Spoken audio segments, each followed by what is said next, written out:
This short video is an overview of illustration work I did in the 1980s, mostly airbrush, and some pen and ink work involved too. And it'll be an interesting contrast to the way stuff is done today. So I recently unloaded my storage unit, and I've got just massive bins of these from back in the day. So back then I was doing a lot of work for magazines, also for animation companies. So I'll show you a sampling of different things that I created. This one was, I think, for a business magazine, although I don't remember where. I got a lot of glare here. I don't remember which one. It was probably Canadian Business or one of those magazines that I don't even know if they're still going. I imagine not. And the working method here was interesting compared to the Photoshop days. So here what I would do is create a piece of line work, and this is on like thick vellum paper. So I would have traced this over a layout drawing, which I don't have, and done it in clean ink on this. It's kind of like super thick tracing paper. Very nice to work on. And in this case, as I said, the style that was being asked for was kind of a comic book graphic line style. And I could have created it all on one piece of board, as some of the other ones I'm going to show you are done. But here I used a two-step process, which was used commonly in comics, European comics and so forth. And you could even call it a blue line style. So what I did is I created this artwork, as I said, over a layout. And I don't know if it's going to show up on the video, but I would have, yeah, it does show up. I've done some whiteout and adjustments. And then I had shot at a local graphics outlet. It's called a film positive. So it's the drawing has been put on a piece of clear film instead of being negative like in normal camera work, in the old days when you had film cameras, which still exists, but nowadays everything's digital, of course. Back then you would be used to having things as negatives, but you could also get a film positive. So it's just on a clear sheet, like almost like an animation cell. And then what I did on a light table is trace every shape very carefully onto either the paper, or sometimes what I would do is trace it onto what was called frisket film. I don't have any of it now, so I can't demonstrate that, but it was like a masking film that was itself on a sticky sheet of plastic, and it was on a piece of backing, but you could see through it on a light table. So I would usually trace this drawing onto that frisket masking paper, where it's actually film, plastic film. Then I would peel that film off with the ballpoint pen drawing on it and stick it onto a piece of, I think in this case, Strathmore illustration board, and stick it down very carefully. And then I would cut it all out with an X-Acto knife extremely carefully, trying to follow the shapes. And I might have even put, I simply can't remember now because this was back in the 80s, but I might have even put the original drawing or the film positive underneath on the light table to make sure I cut it all carefully. And so what you had to do is plan out the color shapes, which when combined with the overlay would give you the different areas of color. So it made you think very much in terms of kind of graphic planning and pre-planning. Often I would do a color rough. I think probably sometimes when I was under deadline pressure, because I just did tons of these. Probably deadline pressure, you wouldn't always have time to work everything out carefully. But this one was for, I think the art director, that's not my handwriting, so probably the art director of the magazine would have stuck this with a Post-it note back then. Page 8. Down here it says 53%, page 8. And A, I don't know what that means. Maybe it was the first illustration of a couple of spot illustrations. So that was how it was handled. I'll keep going through these because there's a few of them. But that was an example, which I've got a few here, of this one sort of style where it's got comic book style artwork. This is another one. And again, I don't remember what this was for. Nothing written on the back, but it was done in similar fashion. And I see that over the years with this film being stuck onto this in my storage unit, you've got some of the kind of material from the film making a kind of glare there. But anyway, it survived remarkably well. These were done with Pelican inks, mostly with airbrush. These are registration marks, which were used for the printer to align the different plates when they made the color separations off this. And I think I can't remember if I stuck them. I probably stuck them on as a courtesy to them. These are things that were expected that you should do. Also, when I delivered stuff by courier back and forth, I had these stickers made, you know, and this back then I was calling myself Rivoche Graphics. I had my address. Usually I would have written something here to them, or maybe even the address to make sure it wasn't misplaced. I'm not sure. But this also was so that stuff could be returned to me, just to identify it. And there's a cover sheet here on this. I'll show you this one after because it's kind of cool. But anyway, this one, going back to this, I don't know what it was for. Probably a business magazine. And again, the sharp-edged shapes were airbrushed with Frisket, and then the soft-edged shapes, like here in these clouds, there's a little bit of softness. What I would do is cut paper masks out of card, thinner card, and you would kind of hold them off the surface.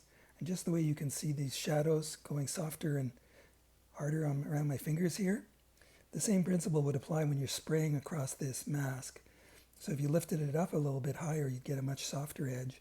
And then in other places, if you wanted a crisper edge, you'd hold it down closer to the paper and spray across it at different angles. So using that angles of spraying, amount of pressure on the airbrush, and height of paper, you could get all kinds of different effects. Once you became used to it, it became kind of intuitive.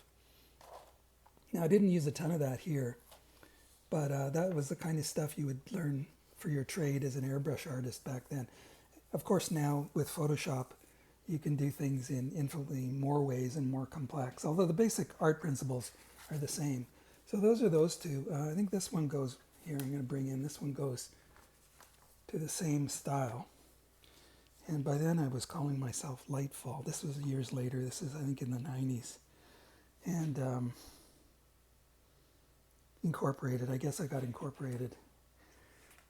A lot of journeys. But this one is for a magazine, I believe. It says Harrow Smith Spread.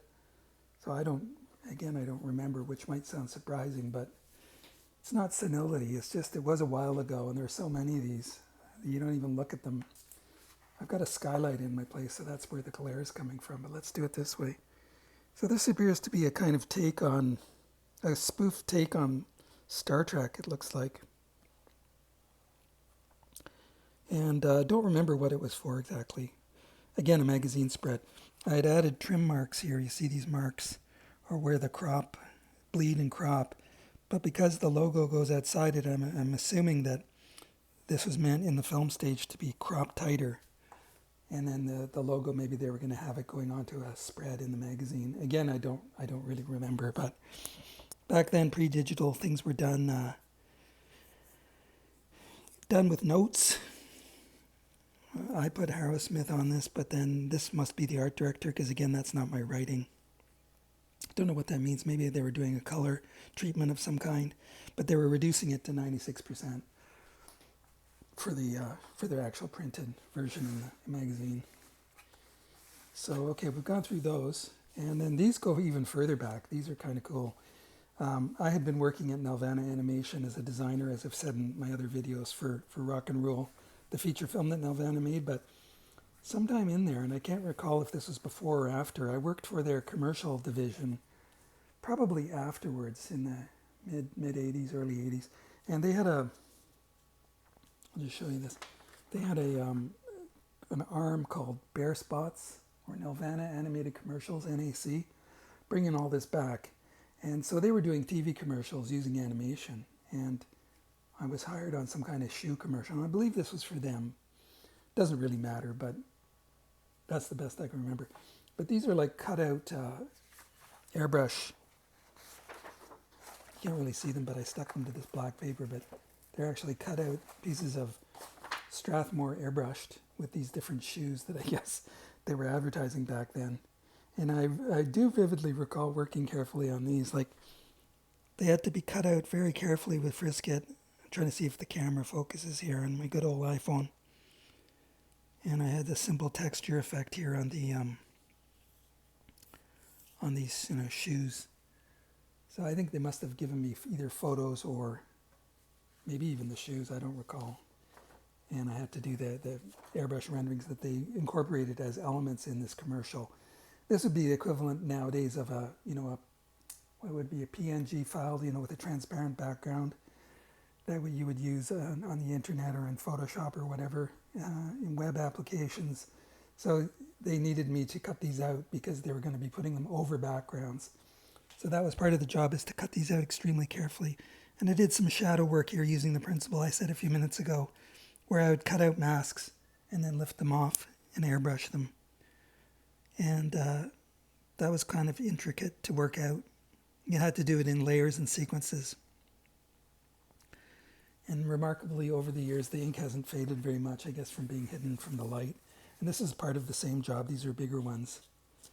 And again, I don't have the, I don't have the commercial. And some of the old ones you can find on YouTube, but I don't recall what this was. So it would be fun to look it up. But, I was a young guy working in illustration, scrambling around to get different jobs.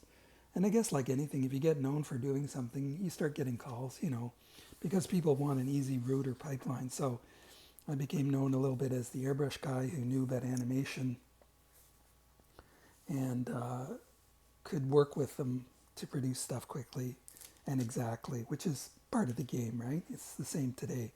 You have to try and be professional, on time, communicate, get the stuff done to the client's needs. Now this one was for a design company, I believe later. This again was an art director that stuck this on there, so they were showing where the trim was, because I guess I didn't put trim marks on this one. But it was for a design company for a brochure, as far as I can recall, a spot illustration. And it was like an Art Deco train. So you can kind of see some of the ink work I did there. Some of this, it looks like I went in with a pen maybe later and worked over it, knowing that the black would equalize somewhat in reproduction. So yeah, I'm looking at it as I'm filming this, that some of these lines here were done with probably rapidograph pen. Other areas were just airbrushed. And then I used whiteout to go back in and crisp up some of these edges.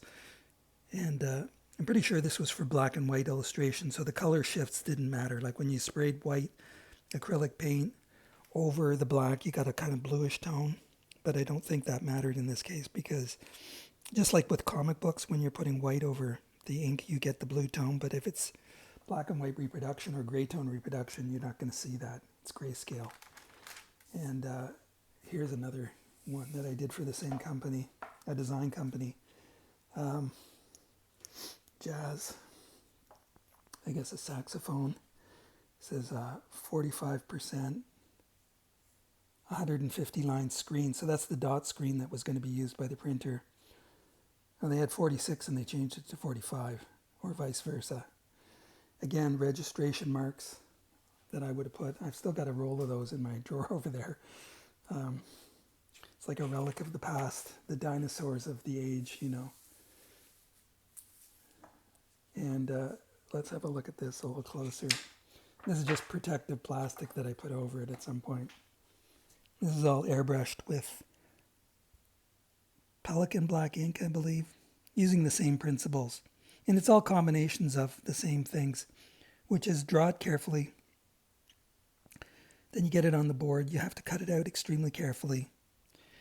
And the frisket, the masking material.